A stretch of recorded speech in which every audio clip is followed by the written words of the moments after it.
Bem, minha gente, boa noite a todos presentes, boa noite aos que nos acompanham através do nosso canal no YouTube, Jean Medeiros. Estamos em mais um sábado aqui, reunidos, para tratarmos de assuntos que são de grande importância para nós. E quando eu escolhi esse tema, o Sermão do Monte ou o Sermão da Montanha, eu me lembrei de uma época na minha vida de estudante universitário, eu passava por alguns problemas de natureza existencial, me sentindo muito revoltado por estar sendo vítima de coisas que eu acreditava que eu não merecia, e essas coisas que são naturais na mente de um jovem, de um adolescente. E aí eu tomei a decisão de ler o Evangelho. Eu nunca fui uma pessoa muito ligada à religião, apesar de ser filho de uma mãe extremamente religiosa, católica. Eu comecei a ler o Evangelho, acredito que era o Evangelho de Lucas. E me detive numa passagem que foi fundamental para mim. E ela abriu caminhos que até então eles eram obscurecidos pela minha forma irredutível de pensar. Isso acontece com todos nós. Existem momentos na nossa vida que a gente quer um sentido e aí a gente não encontra. Que mistério é esse? Quando a gente muitas vezes se acha vítima de um processo que a gente não pediu para que ele acontecesse e ele acontece, e com certeza isso mexe muito com a nossa paz interior. Isso é fato na vida de todos nós. E foi exatamente no Sermão do Monte que eu encontrei as respostas que com certeza me faltavam, porque esse sermão ele fala de tudo que Jesus disse, de mais concreto, de mais absoluto. Ele toca na essência de toda a nossa realidade. E a gente hoje vai fazer uma viagem, convido vocês, para que a gente possa ter uma ideia do que seja esse sermão e o que Jesus quis verdadeiramente nos dizer através daquilo que ele nos trouxe. E são 8 advertências que sem elas a gente não tem como seguir uma vida de equilíbrio e de paz interior. E existe uma expressão dele que é muito rica em conteúdos e que abre muito a nossa mente para o despertar de uma nova consciência, quando ele diz: no mundo tereis aflições, mas tenha de bom ânimo, eu venci o mundo. Isso é muito forte. Então ele dá a todos nós a ideia de que essa é a realidade. Quando a gente adentra nos meandros da doutrina espírita, e que ele fala da existência e da pluralidade dos mundos, ele mostra que a Terra é um mundo de provas e um mundo de expiações. Não é um mundo fácil. Isso aqui não é um paraíso de contentamento, de realizações. É um mundo difícil, cheio de imprevistos, de dificuldades, de tantas coisas que norteiam nossa vida, mas também é um mundo de felicidade, é um mundo de realizações, de alegria, enfim, é um misto de tanta coisa que a gente muitas vezes tem dificuldade para entender. E olhando e vendo isso que Jesus nos diz, a gente passa a ter uma condição mais equilibrada e mais benevolente para com a gente. Tem um pensador espírita que ele diz assim: por que é que as pessoas, quando elas se referem a Deus, elas olham para cima, ao invés de olhar para o lado? Interessante. A gente sempre tem Deus como uma coisa distante. E eu sempre tenho dito nas minhas palavras que Deus ele não age por nós. Deus age através de nós. Esse Deus que a gente tanto busca, ele já está manifesto em nós. E é desse Deus que Jesus tanto falou. E com certeza foi muito mal entendido por alguns que se deixaram levar por pensamentos radicais, coisas que realmente não dizem a verdade. E ele continua dizendo, se a vida fosse mesmo tão boa, tão incrível, tão perfeita, cada vez que algo de importância desse certo, não teríamos razão para comemorar e nos alegrar? Isso porque tal fato não faria nenhuma diferença, ou seja, a vida perderia seu sentido, que são as conquistas interiores, mediante a comparação que fazemos entre erros e acertos. É uma verdade que a gente muitas vezes desconhece. E tudo nessa vida tem o seu lado oposto. É engraçado que nós temos coisas difíceis e coisas fáceis. É difícil perdoar. É muito difícil perdoar. Mas é muito mais difícil viver sem perdoar. Porque quando você perdoa, você se liberta de alguma coisa que lhe prende, que é a sensação de que algo não está bem em você. E tem um pensador que diz assim, é muito difícil uma pessoa pobre ser rica, mas também é muito difícil permanecer pobre. A escolha é de cada um. A gente tem que estar sempre vivendo nesse jogo natural da vida. Saber que todos nós temos um lado oposto. Por quê? Porque a vida ela é dual. Todo projeto da criação tem sempre esse lado que precisa ser visto como lado que é produto das nossas escolhas. Então, quando eu escolho uma coisa, eu perco outra. É natural na vida. E, consequentemente, isso faz com que a gente tenha uma noção, e essa noção nos faça crer que todos nós temos um propósito a cumprir, uma missão que com certeza é inerente a todos, sem haver nenhuma distinção. Você vive a vida que você escolheu para viver. Não é escolha de ninguém.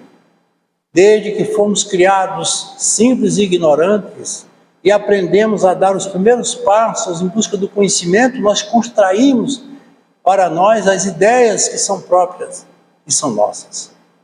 Não deixe que ninguém tome esse lado que é tão seu, na busca que você tem que ter por suas coisas e que com certeza muitas vezes não são tão fáceis.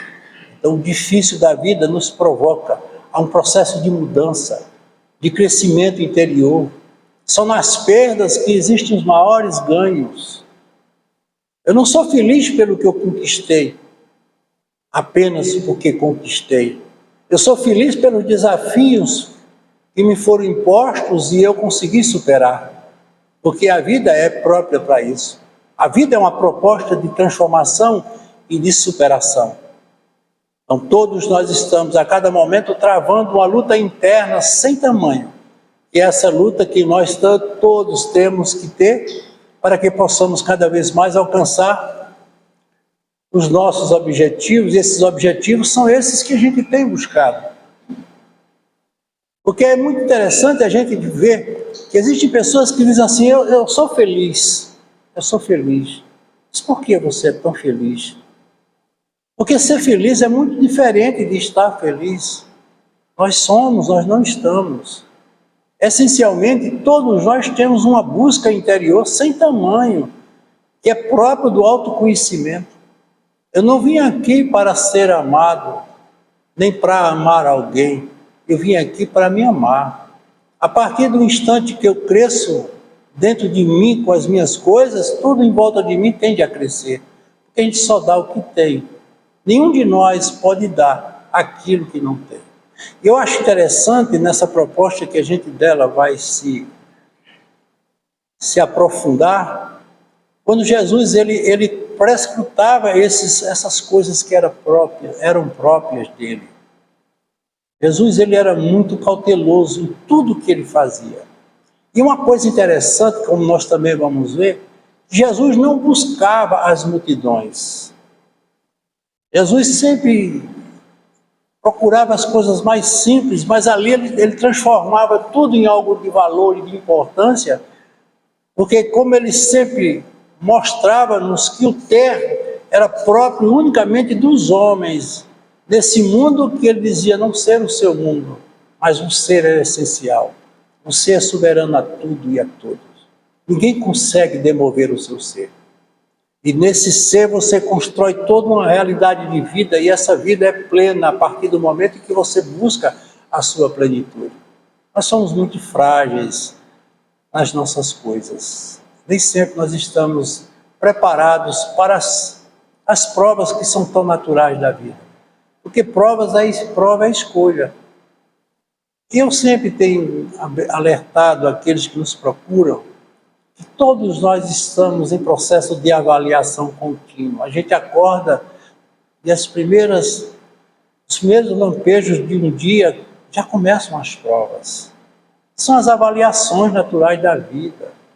Estamos em testes. Isso aqui é um test drive. E de repente a gente vai alcançando, através desses impulsos naturais, aquilo que a gente deseja. Não se constrói uma vida de plena realização, porque aqui não compete esse tipo de ideia. A vida é sacrifício, é superação mesmo. Todos os dias a gente tem que passar por essas avaliações e superar aquilo que muitas vezes nos impele a um processo que é natural do crescimento interior. E ele diz assim: cuide de seus pensamentos, palavras e ações para que desperte o melhor em você e nas pessoas em sua volta. Cuide de seus pensamentos. Tudo que nós somos é um pensamento. Nascemos, vivemos e morremos, entre aspas, dentro desse pensamento. A mente, ela tem como pensamento sua força dinâmica. E é através do pensamento que nós construímos duas coisas que são fundamentais: os nossos sentimentos e as nossas verdades. Sentimento está no sentir, é próprio da nossa essência. Nós temos sentimentos. Esses sentimentos, eles são responsáveis pelas nossas emoções. Porque as pessoas confundem muito sentimento com emoção. Emoção, o nome já diz, é fora, emoção é movimento. As nossas emoções são viscerais e orgânicas. Quando a gente está triste, ninguém consegue ver a gente senão triste. Porque a gente não pode esconder a nossa tristeza, a gente não pode esconder a alegria. Agora, o que é que provém, o que mantém tudo isso, são os nossos sentimentos. Fruto de quê? Dos nossos pensamentos. É interessante que quando a gente se refere a isso, eu me lembro de uma civilização muito antiga que existiu no México, que eram os toltecas. Os toltecas, eles viviam numa região do Teotihuacan, e eles eram como se fossem deuses. Eles tinham uma estatura média de 2 metros de altura. Eles eram extremamente inteligentes. Eles construíram as pirâmides tão iguais como as que foram construídas no Egito, mesmo não havendo comunicação entre os continentes. Enfim, eles eram perfeitos. Mas à medida que eles foram crescendo e evoluindo em todos os sentidos, eles começaram a ter conflitos entre eles. É natural.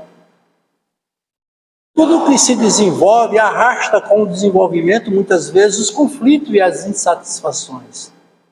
E eles passaram a viver momentos de conflitos internos sem tamanho. E em determinado momento eles fizeram uma reunião e num conselho eles chegaram à conclusão de que se eles não fizessem 4 acordos, eles não teriam como continuar vivendo como eles viviam. E esses acordos, segundo Dom Miguel Ruiz, que escreveu o livro Os Acordos da Vida, eles diziam 4 coisas que eram fundamentais e que servem para nós. O primeiro acordo era falar de forma impecável. Falar de forma impecável não é apenas a expressão do verbete. Falar de forma impecável é falar com amor. Você imagine você dizer a uma pessoa: você não vale nada, você não presta, eu não gosto de você. Isso magoa, isso machuca muito. Quantas pessoas vivem uma vida toda se maldizendo por serem vítimas de palavras malditas? Então, falar de forma impecável era importante para eles. Sempre, e é sempre importante. A palavra que concilia, a palavra que ampara, que protege. Como é bom a gente dizer assim, como você é maravilhoso, como você está bonito, como você está bonita, como você é bom. Isso faz as pessoas serem melhores. Mas nem sempre a gente vê esse tipo de atitude entre as pessoas. Como é difícil hoje as pessoas se falarem, transmitirem ideias. Então, falar de forma impecável era o primeiro e mais importante acordo que eles tinham naquele momento. Segundo acordo, nunca tome nada para si pessoalmente.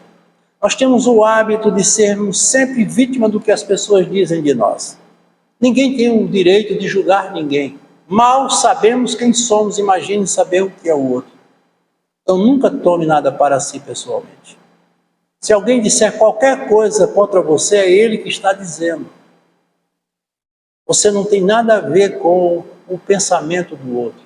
Mas a gente vive numa sociedade muito exclusivista e exposta.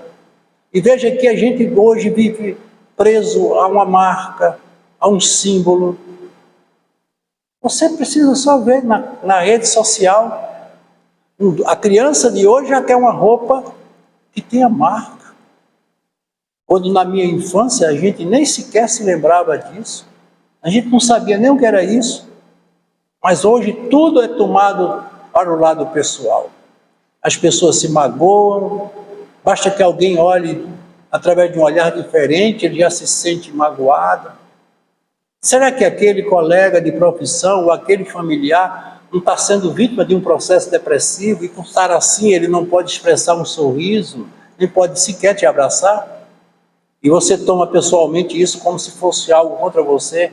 Eu não quero nem vê-lo, nem vê-la, porque ela está muito chata, está muito... E assim a gente vive. Então, não tomar nada para si pessoalmente. Terceiro grande acordo, que precisa do primeiro e do segundo. Nunca faça suposições. Nunca supunha nada. A gente vive quase que constantemente supondo as coisas. A gente vai dormir supondo tudo que vai ser o dia de amanhã e nada muda. A gente supõe como as pessoas devem ser, como deixar de ser, como eu disse. Então não trabalhe com suposições. A vida, mesmo tendo passado, presente e futuro, tudo está no agora. Então não carregue consigo conteúdos que ainda não se programaram, que não estão prontos para ser vividos. Viva o agora. Então esse acordo é muito importante. Não tomar nada para si pessoalmente é muito importante. E o quarto acordo, que é tão importante quanto os demais, ele dizia assim: faça o melhor dando o máximo de si, e nunca o máximo dando o melhor de si. A gente vive hoje um mundo de metas. Pode ver, as empresas trabalham com metas, as famílias têm metas. Você tem que fazer o melhor, dando o máximo de si. Nunca queira ser o máximo, você não vai ser nunca melhor do que o outro. Nunca vai ser. Pode ter certeza, porque nós não somos comparativos. Nos comparamos por conta da nossa imaturidade. Ninguém é igual a ninguém. Deus nos fez únicos, mas deu a cada um o livre-arbítrio de ser aquilo que você quer ser, mediante aquilo que você carrega, como eu disse, através dos seus pensamentos. Ninguém tem o direito de interferir na intimidade de ninguém. Então, seja sempre uma pessoa ativa. Procure sempre aquilo que você considera o melhor para você. Eu, quando fiz o caminho de Santiago, uma das coisas mais importantes que eu encontrei, e até então não tinha encontrado, foi a força que eu tinha, a força interior. Durante 10 dias eu tinha que caminhar todo dia 30 quilômetros, saindo de um país para outro. Eu passei 6 dias sem falar com ninguém, só caminhando, dormindo, comendo e caminhando. Mas foi o momento mais importante da minha vida. Sabe por quê? Porque eu descobri que a vida não é outra coisa senão um caminho. Uma mochila nas costas, porque você não pode levar nada a não ser aquilo que você vai usar. e que a gente não tem tanta coisa que pensa que tem. Mas eu encontrei coisas maravilhosas no caminho. E nunca tinha visto um pôr do sol como eu vi, um entardecer como eu vi, pessoas de países diversos, todo mundo. E naquele encontro, quando é dada a chegada, a gente chega ali em Santiago de Compostela, pessoas do mundo todo ali se encontrando, como se conhecessem há tanto tempo. E depois eles celebram a missa do peregrino, que é um momento de muita emoção. Então, quando eu terminei o caminho de Santiago, eu disse, bem, se eu posso ter alguma coisa que eu queira conquistar ou conseguir na minha vida, mas esse caminho para mim é tudo. E foi tudo e é tudo para mim. E todas as vezes que eu estou vivendo qualquer problema, ou qualquer dificuldade que eu passo, eu me reporto ao caminho e me vejo novamente caminhando. E eu aconselho a qualquer pessoa que queira se encontrar, faça o caminho de Santiago. É um caminho mágico. Não tem problema com idade, estrutura física, pessoas de todas as idades, das mais diferentes nacionalidades estavam ali. E, consequentemente, aquilo para mim foi um encontro que até então eu nunca tinha tido comigo mesmo. Então, nós não podemos esquecer, como eu disse, que a vida, todos nós temos um lado sombrio e um lado luminoso. Quem escolhe o lado é você. Mas para estarmos sempre do lado luminoso, precisamos desenvolver algumas virtudes que nós iremos ver hoje, como eu falei. Mas aí o que significa virtude? Veja o que o dicionário diz. É uma qualidade moral, um atributo positivo de um indivíduo. O que é moral? Moral é norma de conduta. É a forma como eu vivo, como eu me conduzo, não só dentro do aspecto familiar, profissional, mas no sentido geral da vida. Então, uma pessoa virtuosa é uma pessoa que tem uma conduta moral exemplar, podemos assim dizer. O ser virtuoso está sempre disposto a praticar o bem e muitas vezes desafiando o mal. Portanto, seja sempre bom, independente dos outros serem ou não. Isso é importante. Porque a gente vive um mundo muito de trocas e permutas. Eu dou tanto quanto eu recebo. E nesse sermão a gente vai ver que a vida não é assim. Eu tenho que ser bom independente de que alguém seja ou não. Tem uma passagem muito interessante. Disse que dois jovens, eles procuraram um filósofo para aprender filosofia. E eles se desenvolveram muito. Aprenderam tudo que aquele mestre ensinou. Mas ele dizia, o mestre, a esse jovem, que no alto de uma montanha existia um sábio. E eles concluiriam todo aquele projeto no dia que eles conhecessem esse sábio. E para tanto eles teriam que caminhar e subir a montanha. E determinado dia eles predestinaram a ir. E quando eles seguiam, logo à frente um homem conduzia alguns porcos. E no meio daqueles porcos tinha um que estava extremamente doente, machucado, com dificuldade de andar. E de imediato um homem já idoso pede ao condutor para carregar aquele porco no seu ombro. Ora, imagine carregar um porco machucado, sangrando e com mau cheiro no ombro. E assim ele fez. E durante todo o trajeto ele conduziu esse porco no seu ombro. Quando eles chegaram no alto da montanha e foram se dirigir ao local onde estava o sábio, para estranheza deles, o sábio era aquele homem que havia carregado os porcos. E eles ficaram impressionados. Mas esse é o sábio? Sim, é o sábio. E ali eles começaram a aprender as lições que o sábio passava para eles. E no final, eles, alimentados pelaquela incerteza, se dirigiram ao sábio. Disse, o senhor era aquele homem. Ele no caminho colocou aquele porco no ombro e trouxe. Ele disse, sou eu. E ele disse, mas por quê? Ele disse, porque é virtude. Eu nasci para ser assim, para fazer assim. Eu não preciso dizer a ninguém o que devo fazer ou deixar de fazer. A circunstância, o ambiente é quem chama a gente a tomar uma atitude.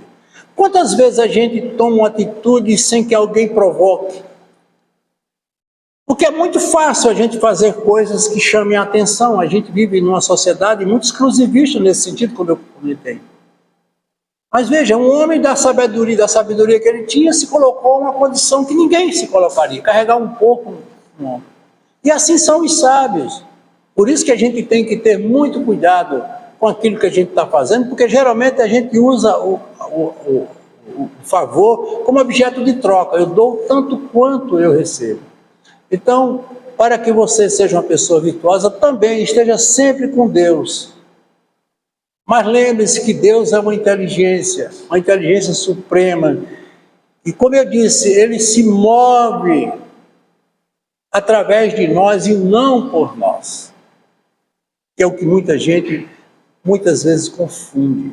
O Deus que você procura é o Deus que lhe habita.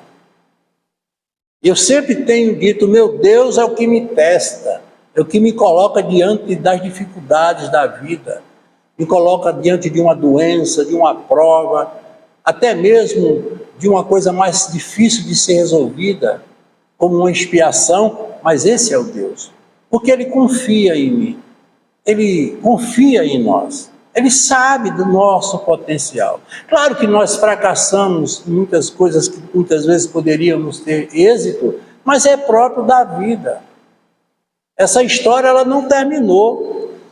O processo da reencarnação, como nós vamos ver, é um alerta para esse tipo de acontecimento. E, consequentemente, isso a gente vai cada vez mais aprender à medida que a gente se entrega a esses pensamentos. E Emmanuel dizia assim, do alto do monte soprava vento leve em deliciosas ondas de perfume. As brisas da Galiléia haviam-se impregnadas de virtudes poderosas e indestrutíveis daquelas palavras, e obedecendo a uma determinação superior, iam espalhar-se entre todos os aflitos da terra. E é exatamente o Sermão da Montanha. Esse sermão que para nós pode não significar tudo, mas eu acredito que foi tudo que Jesus quis nos dizer. Veja que aqui ele começa, bem-aventurados os pobres de espírito, porque é deles o reino dos céus. Que virtude Jesus queria destacar nesse pobre de espírito? Essa pobreza não é a pobreza material, é a pobreza espiritual, que é a virtude chamada de humildade. Então, a humildade, ela é o caminho para toda a nossa vida, porque ela nos obriga a nos conhecermos em essência. Porque o humus vem de terra, a terra vem de nascimento, vem de base. Então, não há nada que se consiga nesse mundo, em termos de projeto de aquisição, se não vier antes a humildade. O humilde não se acha dono da razão, e principalmente não é orgulhoso, que é outro problema. O materialista tem dificuldade de ser humilde porque o orgulho e a vaidade não lhe permite ser. Segundo o próprio Allan Kardec, são as duas chagas que a humanidade carrega: orgulho e egoísmo. Todos nós temos um pouco disso. Humildade não é covardia nem omissão. Não há progresso sem diferença. Por isso, juntos e humildemente juntos é que nós corrigimos os nossos erros. Com humildade, Jesus era firme em seus propósitos. Certa vez, Pedro perguntou a ele se ele era o mestre. E ele respondeu: vós muito bem o disseste, eu sou o mestre. Veja que aqui ele faz essa advertência, porque muitas vezes a gente quer esconder coisas que não se escondem. Os seus valores, eles têm que ser ditos. Se eu tenho porque eu conquistei. Agora, você não pode se vangloriar daquilo que você carrega como cargo, como uma função, ou como um direito que você considera seu. Se a riqueza é fruto do trabalho, e se o trabalho está na lei de Deus, então não existe nada contra a riqueza, porque todas as vezes que se fala de humildade, como eu disse anteriormente, se pensa em pobreza material.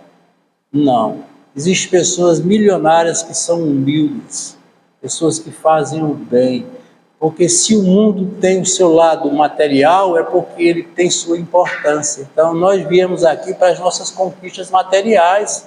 Claro, termos uma boa condição financeira, uma boa casa para morar, um bom carro para andar, podermos viajar, pagar uma educação diferenciada para um filho nosso, é o nosso desejo. Para isso nós estamos trabalhando. Agora, isso não é tudo para uma vida que é transitória, como nós sabemos. Então não adianta eu juntar as coisas daqui, se daqui eu não levo. Eu tenho que ter tudo como objeto de temporalidade, transitório. Consequentemente, isso a gente vai ter que entender. Um dos homens mais ricos do Brasil, certa vez, convidou Chico Xavier para fazer uma viagem, ou dar uma volta sobre as propriedades dele. Passaram quase 40 minutos e ele sobrevoando todas as suas propriedades. Ele já com seus 70 e poucos anos de idade, e perguntou a Chico o que Chico achou de tudo aquilo. E Chico disse: eu achei maravilhoso, realmente o senhor é um homem milionário, mas eu vou lhe fazer uma pergunta: daqui a 20 anos vamos dar outro voo desse, para o senhor me mostrar o que o senhor tem? É isso, é bem simples, né? Então, as 4 maiores provas que eles consideram na vida são uma, a riqueza. Então a gente tem que ter muito cuidado com a riqueza, porque ela muda as pessoas. Outra grande prova, a prova da inteligência. Quantos usam a inteligência para fazer coisas que não devem? Veja que essas pessoas aí, são esses políticos, essas pessoas diabólicas, elas usam de uma inteligência incontestável, mas usam no sentido do mal. Então temos que ter cuidado. Outra coisa também, a beleza. A beleza muitas vezes é perigosa. O excesso de beleza, a exposição, tudo isso também tem um lado que é difícil lidar com ele quando as pessoas se entregam a essa ideia. Mas, de tudo, o mais difícil é o poder. Veja que o poder, ele move coisas que a gente nem sempre está pronto para conviver. As pessoas poderosas, elas se arvoram do poder para se sobrepor aos demais. Então, uma pessoa poderosa, ela tem muita dificuldade de ser humilde, porque o próprio poder não lhe dá permissão para ser assim. Outra virtude que Jesus aqui evidencia é a resignação. O que é a resignação? É a capacidade de suportar as adversidades da vida. A gente vive constantemente sendo testado nesse sentido. Então, bem-aventurados os aflitos, ou os que choram porque serão consolados. Olha que Jesus aqui faz uma advertência muito importante. Todos nós vamos chorar. E ele fala, mas que serão consolados, porque muitos choram revoltados. Muitos choram se dizendo vítimas, ou até blasfemando contra Deus, ou até contra tudo e tudo. Mas é importante a gente ter esse cuidado. E aqui ele fala exatamente dessa virtude que é a resignação. E o que mais sofremos no mundo não é a dificuldade, é o desânimo de ter que superá-la. Uma pessoa resignada, ela não passa por isso. Não é a prova, como eu disse, é o desespero diante da avaliação. Não é a doença, é o medo de se sentir doente. Não é o parente difícil, é a mágoa de tê-lo que aceitá-lo na família. Não é o fracasso, é a teimosia de não reconhecer os seus próprios erros. Não é a ingratidão, é a incapacidade de amar sem egoísmo. Não é a nossa pequenez, é a revolta diante da superioridade dos outros. Tudo isso está dentro desse contexto. Não é a difamação, é o orgulho ferido. Não é a velhice, é a paixão pelas aparências e não querer ser velho. Outra virtude que Jesus aqui nos coloca como sendo a terceira na ordem que a gente apresenta é a afetividade, o afeto. Bem-aventurados os mansos, porque possuirão a terra. Será que a terra vive isso? Será que as pessoas que vivem aqui são mansas? A gente vê tanto conflito, tanta diferença, tanta divergência. Consequentemente, a afetividade, ela tem uma importância muito grande. Afeto significa carinho. Quando você tem afeto por uma pessoa, você se sente ela. Há uma interação perfeita, sem que haja nenhum fator que possa modificar esse sentimento. Então, sob o ponto de vista psicológico, podemos dizer que a afetividade, ela existe em dois níveis. O nível interno, quando nós possuímos a nós mesmos, você tem que ter afeto por você, se cuidar. E o externo, quando somos possuídos por outros. Uma pessoa ansiosa não possui a si mesma, ela é possuída pela ansiedade. Consequentemente, essas pessoas elas têm uma dificuldade muito grande de se amarem, de se cuidarem. São pessoas que realmente vivem na contramão da vida. Uma outra virtude que é muito importante a gente aqui citar, e talvez a mais comentada em todos os meios, uma palavra pequenininha, mas de um significado enorme, que é a fé. Como é importante a fé. Bem-aventurados os que têm fome e sede de justiça, porque serão saciados. Veja que muitas vezes o mundo está todo contra nós. As coisas não acontecem da maneira como esperamos ou como queremos, mas sempre existe a certeza de que algo vai mudar. E só a fé que pode nos mostrar esses caminhos que muitas vezes são tão obscurecidos por nós. Quando estamos passando por momentos difíceis, com certeza nós precisamos de muita fé. Veja que as virtudes anteriores, como a humildade, a resignação e a afetividade, esses valores, eles dependem de nós. Mas tem hora que sozinho não damos conta da nossa vida. E aí, nessas horas, nós precisamos de ajuda. E quem é que nos ajuda? Deus, não agindo por nós, mas através de nós. E nós sabemos que existe um mestre que é tão próprio para essas horas. Então é aí que vem a fé. É nós, em nós mesmos, que construímos essa realidade.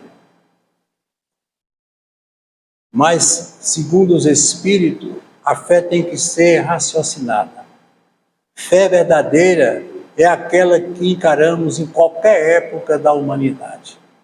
Então, para isso, a fé tem que ter um sentido lógico. Não é acreditar por simplesmente acreditar. Porque essa fé do acreditar é simplesmente uma crença. Mas a fé, quando ela tem o propósito de entrar na nossa essência e fazer aquilo que nós entendemos como sendo a nossa realidade, essa fé, sim, ela é uma fé raciocinada. E outra coisa interessante, e que parece um contrassenso, a única coisa que muitas vezes nos motiva a sentir, a ter fé, é a dor. Porque a dor não é fruto do sofrimento. A dor é um aviso, é um sinal de que algo em nossa vida não está a contento. Todas as vezes que nós desarmonizamos qualquer coisa da nossa vida, vem como uma manifestação ou uma contraproposta ao sentido da dor. Porque se a dor não existisse, a gente permanecia nos erros. E é através da dor que a gente muitas vezes tem fé. E, consequentemente, você jamais terá fé em Deus se você não tiver fé em você. É preciso a gente ter sempre isso como uma realidade nossa. Outra virtude também muito difícil E Jesus aqui faz uma advertência muito grande, que é o perdão. Bem-aventurados os misericordiosos, porque alcançarão misericórdia. É perdoando que se é perdoado, já nos dizia Francisco de Assis. E, consequentemente, isso é a proposta mais verdadeira que compõe o cenário de nossa vida. Misericórdia significa a união de duas palavras. Miséria, que é tristeza, e córdia é coração. Então, a misericórdia... Porque muitas vezes as pessoas dizem assim, eu tenho pena de fulano. Isso é mal, isso não é bom. E quando você sente pena de alguém, você se acha superior a esse alguém. Mas o misericordioso não. Ele sente no outro aquilo que você também sente em você. Isso é muito importante. Então, misericórdia é a capacidade de entender a dificuldade do outro em relação a nós. E uma coisa interessante com relação ao perdão é que perdoar não é esquecer, como muitos pensam. A gente não esquece de coisas que marcam nossas vidas. O mal que você fez eu não vou esquecer, porque eu não tenho como deletar o meu passado, porque aquilo é um arquivo que fica ali para sempre. Mas perdoar é não devolver. Eu posso transformar o mal que você fez no bem que eu lhe posso fazer. Isso foi a proposta toda de Jesus. Jesus se bateu muito nessa ideia. Porque a gente usa muito esse argumento. Se bateu, eu bato também. Se me agride, eu agrido também. É a velha história e da lei de Hammurabi, dente por dente, olho por olho. Mas tem um sábio que diz assim, se for assim, todos vão ficar cegos e desdentados. Então não é por aí que a gente tem que agir. Muitas vezes a pessoa nos faz o mal porque ela está mal, porque a gente só dá o que tem. E muitas vezes ela está ali perdida, aí quer nos transformar em um aliado no seu momento de perdição. Isso a gente muitas vezes vive e passa por isso sem perceber. Então perdoar não é devolver. Aliás, perdoar não é esquecer, é não devolver. Perdoar demora porque a ofensa fere e não se cura uma ferida instantaneamente. É uma verdade. A gente tem que trabalhar o perdão. Então, é preciso a misericórdia. Perdoar sempre, porque só se desenvolve quem se envolve. As pessoas que você ama, por mais que você ame e seja amado, um dia você vai feri-la e será ferido. Isso é da natureza humana, porque nós somos imperfeitos como seres espirituais. Então pode ter certeza, os conflitos vão existir, porque faz parte do processo da educação e do crescimento espiritual. Mas é importante que a gente limite-se apenas às coisas que são próprias da nossa verdade, do nosso crescimento. Só entendemos o erro do outro porque ele já existiu ou existe dentro de nós. É interessante isso. Porque quando uma pessoa ela nos atinge, ela atinge coisas que estão dentro de nós. Se alguém lhe chama de ladrão e você tiver qualquer compromisso com a honestidade, você vai conflitar. Caso não tenha, você dá as costas e vai embora. A gente sempre usa isso. Se alguém lhe chama de traidor ou de traidora, se você tem alguma coisa pendente nesse quesito, você vai revidar, você vai questionar. Mas se você não tem, simplesmente você vai dizer, essa pessoa é louca, não tem nada a ver comigo, e vai embora. Então a gente só se envolve com aquilo que a gente conduz como realidade de vida. Outra virtude muito importante é a espontaneidade. Ser espontâneo. As pessoas fazem muitas coisas porque são movidas e obrigadas a fazer. Bem-aventurados os que têm puro coração, porque verão a Deus. E aí, foi o que Jesus disse, ninguém entrará no reino do Deus ou dos céus se não for como uma criança. Ou seja, aquele que não desenvolveu nem o sentimento do orgulho nem do egoísmo. As crianças, elas são assim, verdadeiras. Pode ver. Elas não mentem, na maioria das vezes. Hoje a gente está vendo uma geração totalmente diferenciada. Mas a criança, na sua essência, ela não tem ainda o dom da mentira. A mentira é uma construção que ela vai desenvolvendo à medida que ela vai aprendendo com o mundo, as coisas do mundo. Então é importante a gente ver. Então, o espontâneo, ele não se deixa contaminar pelas expressões alheias. Então, tudo que você disser, é você que está dizendo, não sou eu.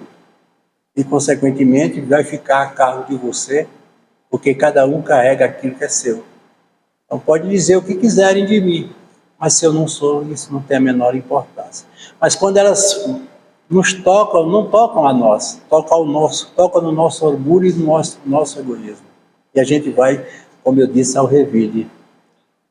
Então, o altruísmo é outra virtude muito importante a ser estudada e vista. O que é altruísmo? Altruísmo é o amor desinteressado. É um amor incondicional, como nós vamos ver. Bem-aventurados os pacificadores, porque serão chamados filhos de Deus. Os pacificadores, aqueles que levam ou que carregam a paz. As pessoas altruístas são assim. Elas nunca estão em guerra com nada nem com ninguém. Vivem uma vida plena, absoluta, dentro do seu estado de ser. Amar é abrir mão do poder que você considera ter acima do outro. A gente sempre usa isso. Toda pessoa que eu amo, ela é posse minha. Eu tenho poder sobre ela. É interessante a gente ver isso. O amor nada impõe. Existem 4 tipos de amores que foram descritos pelos gregos na antiguidade. E esses amores, eles são interessantes para a gente ver. Nós temos o amor eros, que é o amor da paixão, o amor passional. Eu amo tanto quanto eu sou amado. É o amor da atração, da posse maior. Quando ele encontra a garota, que ele acha ela bonita, ou ele acha ela, ele, e ali eles começam uma relação de completude, de afinidade, mas esse amor ele vai ter que ser transformado à medida que eles vão se conhecendo, vão construindo uma relação a dois. Consequentemente, esse amor ele toma um outro sentido. Se ele não despertar para esse entendimento, esse amor aí mesmo ele morre. Por isso que as pessoas se encontram e se separam tão rapidamente, porque elas movimentam apenas esse amor, o amor eros. Nós temos o amor filia, que é o amor da amizade. Esse amor é tão bom. Nós amamos nossos amigos, muitas vezes independente de serem como eles são, mas é um amor que já se manifesta de uma maneira mais plena. Como nós amamos, né? Nós temos os nossos amigos, as pessoas com quem convivemos, e a gente carrega com essas pessoas esse sentimento que é o amor. Nós temos o amor estogé, que é o amor da família. Esse amor ele é muito importante. É o amor de uma mãe pelo um filho. Independente do que ele faça, do que ele seja, esse amor, ele com certeza é pleno. O amor, muitas vezes, ele sente por ela sente por ele. Já é um amor muito mais aprimorado, um amor mais verdadeiro. Mas o amor que aqui ele fala como uma virtude verdadeira é o ágape. Ágape é o amor incondicional. Esse amor foi o que Jesus pregou e trouxe para todos nós. Um amor que não se compara com outro amor em nenhum momento, em nenhuma circunstância. Eu amo simplesmente porque eu amo. Não importa o que você fez ou o que você faz. As pessoas muitas vezes têm uma impressão diferente de quem foi Jesus. Eu escuto muitas pessoas dizerem: Jesus morreu na cruz pela humanidade. Poxa vida, que proposta sem graça. Você morrer crucificado por nós, como dizem. Na realidade, Jesus foi morto, crucificado, porque ele contrariou o sistema. Havia naquela época 2 movimentos cruéis. pelo judaísmo, que era o tempo que as pessoas eram praticamente escravos, existia a força do Império Romano.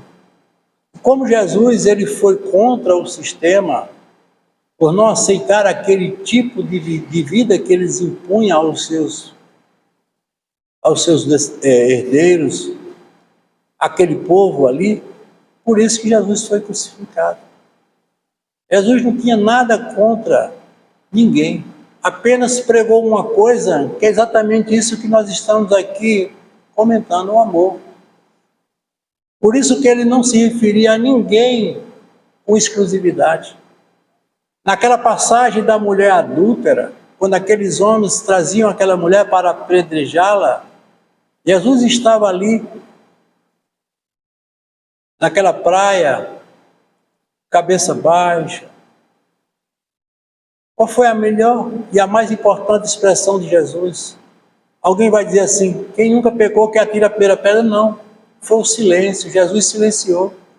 No momento que ele silenciava, ele colocava em cada um a sua própria consciência do que estavam fazendo. E de repente ele faz exatamente essa colocação. Ele não se referiu a ninguém em particular. Ele disse quem nunca pecou. Jesus nunca falou do pecador, Jesus falava do pecado. Jesus nunca falou do impositor, Jesus falava da imposição. Jesus nunca falava do dominador, ele falava do domínio. Isso era amor. Então, para ele, todos eram iguais, todos são iguais. Ele não tinha exclusivos, ele não tinha preferência, porque ele trazia e trouxe para nós o que nós hoje aqui estamos vendo, que é esse amor, o amor incondicional, um amor que não se presta a nenhuma coisa senão a plenitude dele como realidade. Mas a gente está muito distante ainda de ter esse amor como realidade de vida. Certa vez, Chico Xavier ele foi na feira comprar frutas, e naquela barraquinha em que ele escolhia, ele pegava uma fruta boa e uma fruta ruim.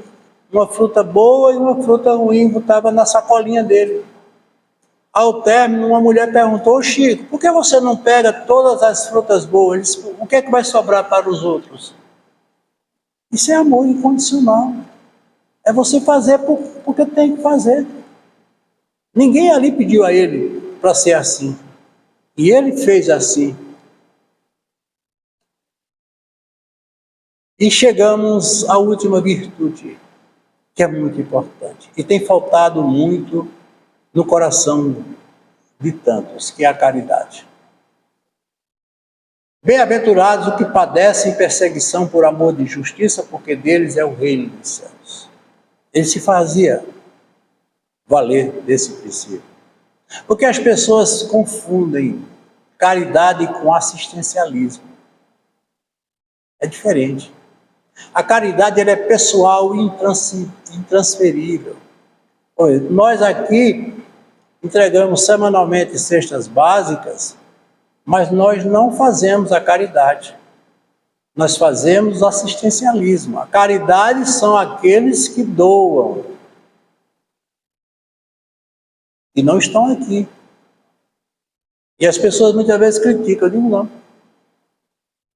Pode criticar. Mas graças à divulgação que a gente consegue. É assim que a gente tem que fazer. Eu até comentava com os amigos, e com certeza isso leva a muito conflito, a muitas dúvidas e a muitas incertezas, mas há uma história interessante. Betinho, sociólogo, foi quem criou o programa Brasil Fome Zero, há muitos anos atrás. E ele procurou as autoridades para dar início a esse programa. E ele era amigo de Roberto Marinho. E pediu a Roberto Marinho para que a Globo, a Rede Globo, divulgasse essa campanha. Roberto Marinho se prontificou, deixou tudo à vontade dele. E ele começou a divulgar. Mas a campanha estava lenta, poucas doações. E um diretor de jornalismo da Rede Globo disse, Betinho, desse jeito você não vai a lugar nenhum. Mas como? Ele disse, vá no lixão que tem aqui no Rio, e lá existem crianças que estão comendo comida do lixo. Filme essas crianças e coloque na mídia. E assim ele fez. No mesmo dia, Antônio Hermílio de Moraes fez uma doação de 5.000 cestas básicas, quando viu aquela miséria, aquela tristeza. No outro dia, Antônio Hermílio de Moraes ligou para Betinho, dizendo que Betinho tinha divulgado que ele tinha feito essa doação. Disse, mas Betinho, você divulgou que eu dei 5.000 cestas básicas. Ele disse, não, você não deu 5.000 não, você deu 50.000. Quando as pessoas souberam que você tinha dado 5.000, todos começaram a dar. Então a miséria tem que ser mostrada, porque para ela existe sempre um direcionamento. Não é tirar proveito, é uma campanha. Então o que acontece é isso. Aí não é uma campanha de caridade, é de assistencialismo. Então a gente tem que mostrar. Quando a gente chega e diz assim, na porta de um hospital, existem crianças que não foram atendidas, por falta de médico, de enfermeiro, seja lá do que for. É uma coisa. Mas mostre uma criança no braço de uma mãe, na porta de um hospital, sem ser atendido, que tudo muda. Infelizmente é o mundo que nós vivemos. As coisas têm que ser vistas. Se não são vistas, elas não são conhecidas por nós. E, consequentemente, isso faz parte desse nosso projeto, que é um projeto de assistencialismo. E outra coisa importante, muito mais difícil a vida de uma pessoa que sente fome é o da insegurança alimentar.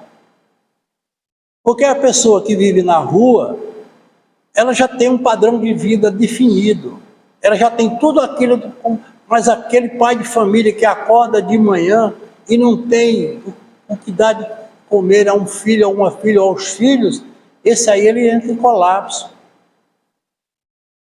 Ele não vai ficar bem. Certa vez eu vinha de um bairro aqui de Caruaru e um senhor me pediu uma carona. E eu dei carona aí. Logo que ele entrou no carro, com alguns minutos, ele começou a chorar. E eu perguntei, o senhor está chorando por quê? Ele disse, não é problema. Ele disse, não, me diga por que o senhor está chorando. Isso faz 2 dias. Eu estou vindo para o centro da cidade procurar o que fazer, não estou conseguindo. Eu estou com uma mulher e 2 filhos passando fome em casa. Há 2 dias. E confesso ao senhor, eu vou para a cidade, vou tentar, por tudo, arrumar alguma coisa para levar para casa. Mas se eu não conseguir, pode ter certeza, eu vou roubar. É o desespero. É o desespero que qualquer um pode passar. Então a caridade tem outro perfil. Certa vez eu estava aqui na cidade e um homem estava na porta de um restaurante e me pediu para ajudar a ele a completar o dinheiro do almoço, e eu entrei com o restaurante com ele e disse, não, eu vou pagar seu almoço. Paguei o almoço, paguei o refrigerante, e quando eu ia saindo ele me chamou. Se eu queria lhe dizer uma coisa, depois não, diga. Você não sabe quanto tempo faz que eu não sento numa mesa para comer. Gente, parece não ser nada, mas é tudo, gente. Todo ser humano tem o direito a sentar numa mesa e comer com a família. Isso é a regra normal. Mas a gente está vivendo num mundo que isso está totalmente fora de contexto. Então essas virtudes que Jesus aqui nos mostra, é nos alertando para o que a gente precisa fazer da vida que cada um tem que fazer e viver. Então, o Sermão da Montanha é um sermão de grande aprendizado para nós. Então, o Jesus que eu amo, o Jesus que eu sigo é o Jesus do Sermão da Montanha. Certa vez um repórter perguntou ao Mahatma Gandhi se ele conhecia Jesus, ele sendo hindu. Ele disse, eu conheço. E lhe digo mais, pode jogar no lixo todas as obras sagradas, seja ela qual for. Deixe só o Sermão da Montanha, que será o suficiente para o mundo ser diferente e ser um mundo melhor. Palavra de Gandhi. E assim a gente vai terminando aqui Com a graça de Deus, agradecendo a todos os presentes, que Deus nos conceda muita paz e que esse sermão esteja sempre presente em nossos dias. Muita paz, muita alegria. Deus abençoe.